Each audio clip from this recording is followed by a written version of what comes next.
बिस्मिल्लाहिर्रहमानिर्रहीम। अस्सलामुअलैकुम वरहमतुल्लाहि वबरकातुहू। अल्लाह ताला आप सबकी तमाम मुश्किलात को आसानियों से बदल दें और आपके रिस्क में इजाफ़ा फ़रमाएँ।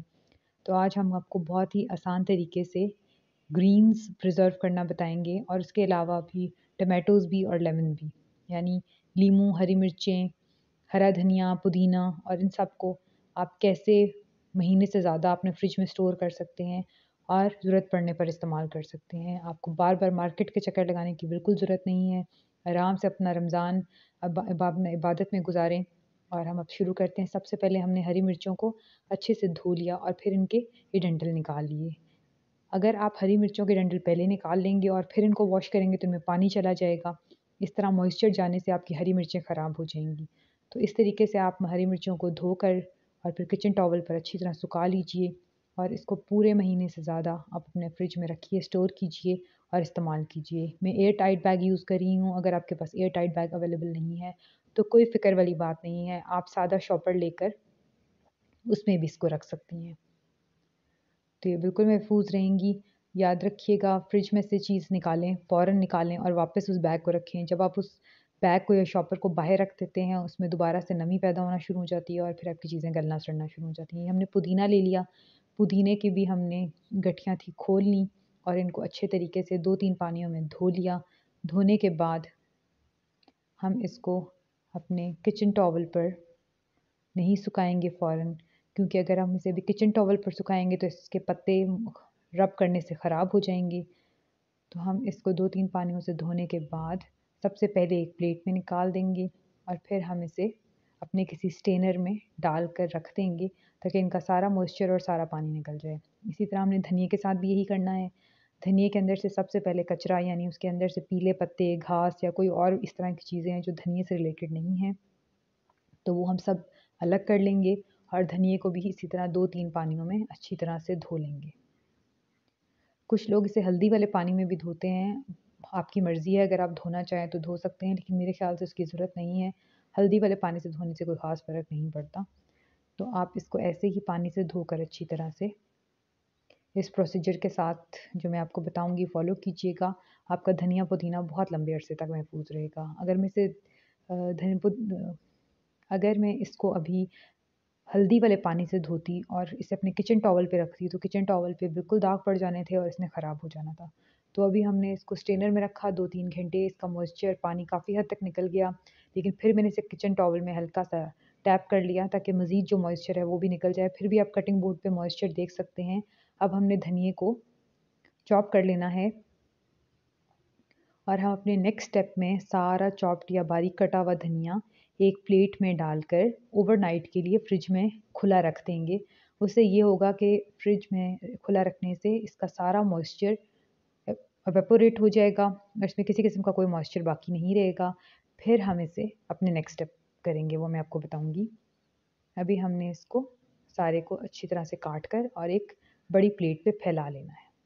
मैंने इसको फैला लिया। अब मैं इसको ओवरनाइट के लिए फ्रिज में रख रही हूँ। अब हम पुदीने को ले लेते हैं। पुदीने को हमने खुश्क करने के बाद, स्ट्रेनर में खुश्क करने के बाद अब कपड़े से अच्छी तरह से टैप करके खुश्क करेंगे। याद रखिएगा, रबिंग नहीं करनी। अगर आप इन ग्रीन लीव्स को बहुत ज़्यादा रब करेंगे तो ये काले पड़ना शुरू हो जाएँगे। तो अब हम इसे अपने एयर टाइट बॉक्स में डंडियों समेत रख लेंगे। आप चाहें तो इसके पत्ते निकाल कर भी रख सकते हैं। अगर आप इसकी डंडियाँ भी इस्तेमाल करते हैं तो डंडियों के साथ इसे महफूज़ कर लें। इसको हम काट नहीं सकते, अगर हमने पुदीने को काटा तो ये काला पड़ जाएगा। हरी मिर्चें भी हमने रख लीं और ये हमने धनिया ओवरनाइट रखा था और आप ये देख सकते हैं कि इसमें किसी किस्म का कोई मॉइस्चर नहीं बचा। अब हम इसे भी एयर टाइट बॉक्स में एक कपड़े के साथ या कोई भी किचन टॉवल या किचन का रुमाल, मैंने छोटे-छोटे रुमाल स्टिच किए हुए हैं जिसे मैं अपने एयर टाइट बॉक्स में या लंच बॉक्सेस में इस्तेमाल करती हूँ, क्योंकि इस तरह टिश्यू का बेजा इस्तेमाल आपके दरख्त कटने का बायस बनता है। तो हमें अपनी एनवायरनमेंट का भी बहुत ख़्याल रखना है और एक्स्ट्रा टिश्यू पेपर्स नहीं यूज़ करने। तो ये आपके लिए पॉकेट फ्रेंडली भी है और एनवायरनमेंट फ्रेंडली भी। तो आप इसे उसके बाद धो के, सुखा के और रीयूज़ कर सकते हैं। हमने अब सारा कुछ ये पैक कर लिया और अब हम इसे फ्रिज में स्टोर कर लेंगे। तकरीबन 1 से 2 महीने तक ये ख़राब नहीं होगा। अब हम अपने टमाटोज़ को आपको स्टोर करने का तरीका भी बता देते हैं। मैंने टमाटोज़ की प्यूरी करके और उसको फ्रीज़ कर लिया है। प्यूरी करने का तरीका मैं आपको अभी बता देती हूँ। फ्रीज़ हुआ हुआ आप देख लें कि कितने परफेक्ट आइस क्यूब्स बने हुए हैं, और हम इनको भी एयर टाइट बॉक्स में, एयर टाइट बैग में, ज़िप लॉक बैग में, या फिर किसी भी आम शॉपर में जो भी आपके पास अवेलेबल है, उसमें आप इसको डालकर फ्रीज़ कर लें। अब हमने इसको इसमें डाल दिया है और इसको पैकेट को हम फ्रीज़र में दोबारा रख देंगे। सबसे पहले हम टमाटर ले लेंगे। मैंने 1 केजी टमाटो लिए हैं, आप जितने चाहें उतने ले सकते हैं। इनको हमने क्यूब कर लिया। अब क्यूब करने के बाद सारे टमाटोज़ को हम ब्लेंडर में डालकर अच्छी तरह से ब्लेंड कर लेंगे। अब हम अपने सारे टमाटोज़ को ब्लेंडर में डाल चुके हैं और इनको ब्लेंड कर लेंगे। जैसे ही हमारे टमाटर मुकम्मल तौर पे ब्लेंड हो जाएंगे, देखिए ब्लेंड होने में मुश्किल आ रही है, इसलिए मैंने इसमें 1/4 कप जितना पानी शामिल कर दिया ताकि ये आसानी से ब्लेंड हो जाए। अगर आपके ब्लेंडर में बगैर पानी डाले टमाटोज़ ब्लेंड हो जाएँ ईज़िली, तो पानी मत डालिएगा, आपको सुखाने में दिक्कत होगी। तो ये अच्छे से ब्लेंड हो चुके हैं। अब हम एक पैन लेकर उसमें इनको इतना पका लेंगे कि इनका पानी मुकम्मल तौर पर एवेपोरेट हो जाए, यानी खुश्क हो जाए। मैंने सारा टमाटो का पेस्ट जो कि ब्लेंडर में बनाया था, इसको डाल लिया और इसको इतना पकाया कि इसका पानी खुश्क हो गया। ये तकरीबन 1/4 रह गया है। आपने पानी इसका 100% ड्राई कर लेना है। और आप देख सकते हैं कि टमाटोज़ कितने खूबसूरत कलर में हैं। मैंने इसमें किसी किस्म का कोई कलर या कोई चीज़ ऐड नहीं की, उसके बावजूद इनका अपना ओरिजिनल कलर बहुत खूबसूरत है। तो ये तकरीबन ड्राई हो चुका है। अब हम इसको पैन में निकालेंगे। आप देख सकते हैं कि इसमें कोई पानी नहीं आ रहा है, इसमें से किसी किस्म का कोई मॉइस्चर नहीं बचा। अब हम इसको एक पैन में डालकर पहले ठंडा कर लेंगे और फिर आइस क्यूब ट्रे में डालकर फ्रीज़र में रख देंगे। और अगर आप इसे जार में स्टोर करना चाहते हैं तो उसके लिए सिंपली आप इसको डालेंगे और इसे स्टोर कर लेंगे। मैंने आपको दिखाया कि ज़िप लॉक बैग में भी आप सिंपली डालकर इस तरह इसे क्यूब्स की फॉर्म में कर सकते हैं। अब आ गई है बारी हमारे लेमन की। तो लेमन जूस को हमने कैसे सेव करना है, तो लेमन जूस को भी सेव करने के आपको मैं 2 तरीके बता रही हूँ। एक तरीका तो ये है जिसमें आप लेमन को काटेंगे, सिंपली इसको स्क्वीज़ करेंगे, इसका सारा जूस निकालेंगे और जूस निकालने के बाद सिंपल इसे आइस क्यूब ट्रे में डालकर फ्रीज़ कर लेंगे। हमने अपने सारे लेमन जितने भी थे स्क्वीज़ कर लिए। ये हमारे पास लेमन जूस आ गया और ये इसका सारा लेफ़्ट ओवर। अब हमने इसको आइस क्यूब ट्रे में डालकर फ्रीज़ करने के लिए रख देंगे। ओवरनाइट में बहुत अच्छे से फ्रीज़ हो जाते हैं। सारा काम आप शाम में करें और आराम से इसको ओवरनाइट फ्रीज़ करें। ये नींबू पानी बनाने के लिए नहीं, ये वैसे आपको अगर किसी और रेसिपी में नींबू चाहिए तो उसके लिए आपको फ्रीज़ करने का तरीका बता रही हूँ। नींबू पानी बनाने के लिए आपको इसका एक अलग तरीका बताऊँगी जिसकी शेल्फ़ लाइफ़ बहुत ज़्यादा है। आप उसे पूरा साल अपनी अलमारी में स्टोर कर सकती हैं, किचन में रख सकती हैं, किसी भी टेम्परेचर पे, कोई इश्यू नहीं होगा। जितनी भी गर्मी, जितना भी ह्यूमिड टेम्परेचर है, आपकी वो नींबू पानी की रेसिपी कभी भी ख़राब नहीं होगी। तो हमने इसको भी ज़िप लॉक बैग में डाल दिया। आपके पास अगर ज़िप लॉक बैग अवेलेबल है तो उसमें डालें, अगर नहीं है तो आप इसे सिंपल एयर टाइट बॉक्स में भी डाल सकती हैं। एयर टाइट बॉक्स भी अवेलेबल नहीं है तो आप शॉपर में डाल के रख सकती हैं। तो अभी हमारी नेक्स्ट रेसिपी आ गई है, ये जिसकी शेल्फ़ लाइफ़ के बारे में मैं आपको बता रही थी कि आप इसे फ्रिज में के बगैर बाहर स्टोर कर सकते हैं और एक लंबे अरसे तक इस्तेमाल कर सकते हैं। मैंने फ्रेश लेमन अपने गार्डन से लिए हैं जो कि बहुत ही मज़े के और जूसी लेमन्स हैं, क्योंकि इनका सीज़न पीक पे है और आगे रमज़ान के दिनों में इनका मिलना नामुमकिन हो जाएगा, और अगर मिलेंगे भी तो ये बहुत एक्सपेंसिव हो जाएंगी। मतलब आम लोगों की क़ुव्वत ख़रीद से बाहर हो जाएंगी।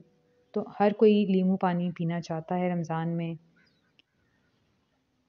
और अगर रमज़ान के अलावा ऑफ़ सीज़न भी आप इसे इस्तेमाल करना चाहेंगे तो बहुत आराम से कर सकेंगे। हमने नींबू सारे दरख्त से उतार लिए और इनको पानी से अच्छी तरह से वॉश करना याद रखिएगा, बहुत ज़रूरी है। आप बाज़ार से लेते हैं तब भी, अगर आप घर से तोड़ते हैं तब भी, क्योंकि इसमें डस्ट और इम्प्योरिटीज़ बहुत होती हैं जिनका साफ़ कर लेना बहुत ज़रूरी है, वरना जब आप लेमन स्क्वीज़ करेंगे तो ये सारी डस्ट और ये सारा कचरा आपके खाने में चला जाएगा।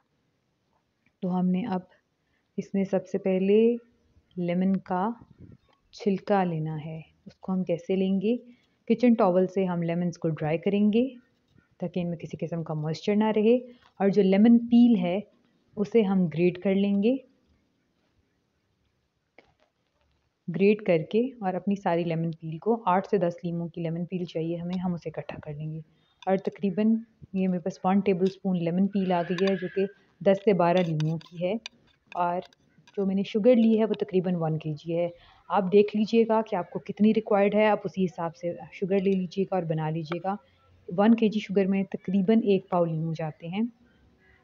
और अगर आप उसे ज़्यादा डालना चाहें तो उसका भी ये तरीका है कि आप पहले इस शुगर पे लेमन स्क्वीज़ करेंगे और इनको सनलाइट में रख कर ड्राई करेंगे। अगर आपके पास सनलाइट अवेलेबल नहीं है, आप फ्लैट्स में रहती हैं, तो आप किचन में किसी कॉर्नर में इनको शेल्फ़ पे ढक के रख दें, तो ये आहिस्ता-आहिस्ता बिल्कुल ड्राई हो जाएगा 1-2 दिन में। प्लीज़ ओवन में मत रखिएगा, ड्राई करने की कोशिश मत कीजिएगा, चीनी मेल्ट हो जाएगी और आपका सारा मिक्सचर स्पॉइल हो जाएगा। तो मैंने तकरीबन 1 पाव लीमू इस 1 केजी शुगर पे स्क्वीज़ कर दिए हैं, और अब मैं इसको हल्के हाथ से मिक्स करूँगी और इसको सनलाइट में ड्राई होने के लिए रख दूँगी। और अब इसके ऊपर हम डाल देंगे जो हमने लेमन पील ग्रेट करके रखी हुई थी, जो इसको एक्स्ट्रा अरोमा और एक एक्स्ट्रा फ्लेवर देगी। अब चाहें तो आप इसे अपनी मिंट डालकर रेसिपी में यूज़ कर लें, चाहें तो आप इसको ब्लैक पेपर डालकर यूज़ करें, सॉल्ट ऐड करें। ये आपके पास बेसिक लेमन और शुगर की रेसिपी आ गई है। अब आप इसे किसी तरह से भी लेमनेड में यूज़ करें, जो भी आपको रेसिपी पसंद है, जिस तरह से भी आप बनाना चाहते हैं। मैंने इसको सनलाइट में रख दिया ड्राई होने के लिए।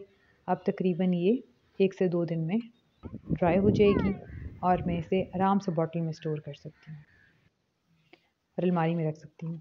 मैंने कुछ थोड़ा सा उसका पोर्शन निकाल कर उसका पाउडर बना लिया है।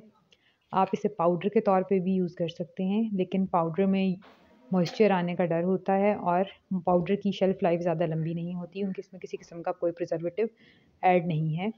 तो मैंने इसको तकरीबन थोड़े पोर्शन में बनाया है और इसे इतना रखूँगी कि इसे 1 महीने के अंदर ये ख़त्म हो जाए। तो आप इसे सिंपल ग्लास में डालेंगी और पानी डालेंगी, और इंस्टेंट आपका नींबू पानी आपके पास रेडी है। बच्चों को लंच में साथ दीजिए, बच्चे स्कूल जा रहे होते हैं, गर्मी में आपके हस्बैंड वापस आ रहे हैं तो उनको दीजिए।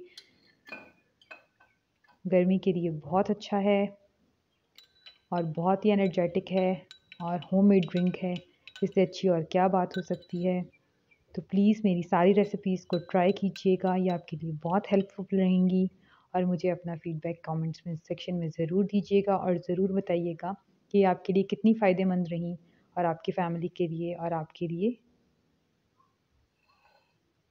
कितनी अच्छी रहीं और कितना टाइम बचा इससे आपका। अल्लाह हाफ़िज़।